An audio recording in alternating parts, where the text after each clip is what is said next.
I wanted to come down and say hello, and for those that don't know me, let me talk about one sort of highlight of my political career. As you might know, I spent about 10 years of my life fighting to balance the budget.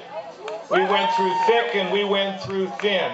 We went through government shutdowns. We went from fights inside the Republican Party, fights with Democrats, but you know what? At the end of the day, I was the chief architect of the first balanced budget in 40 years.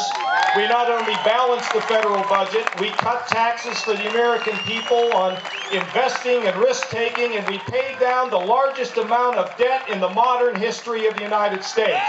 You can get it done if you put your mind to it, you put the public first, you stick with your principles, and then guess what, folks? I quit. And I decided to go out and be treated like all of you. I don't even get tickets to Ohio State football games, and when I do, I sit in CDAC. And you know what? When I get elected governor, I'm going to stay in CDAC, okay? So anyway, folks, it's great for me to be here. The one thing I would tell you about the movement is I've been on my buddy Sean Hannity's program and on Bill O'Reilly's, which I hosted for 10 years of my life. The other thing I will tell you is I get it because I'm you. I'm with you. I'm not holding elected office, and I'll tell you what it is. We've grown tired of the broken promises of politicians in both parties. And now a handful of them in Washington are plotting out our life behind closed doors. And in this state, we're in deep trouble. People are leaving when they're young, and people are leaving when they've been successful and old to escape taxation. And in our state of Ohio, we're in trouble.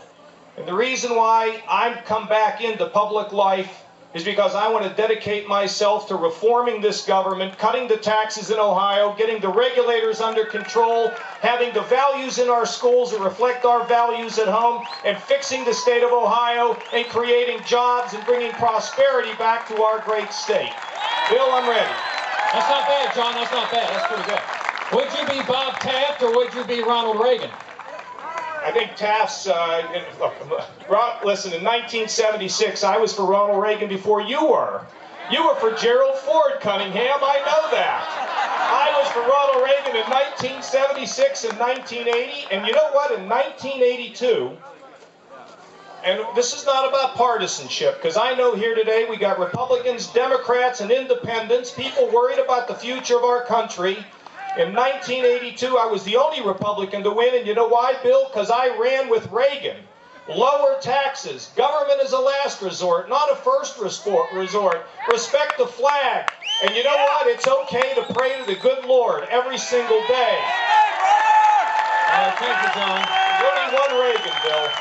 Comes around about every 100 years. There's a Ronald Reagan. He's a great one. Lincoln and Reagan. Let's hope we don't have to wait another 100 years. All right, first question.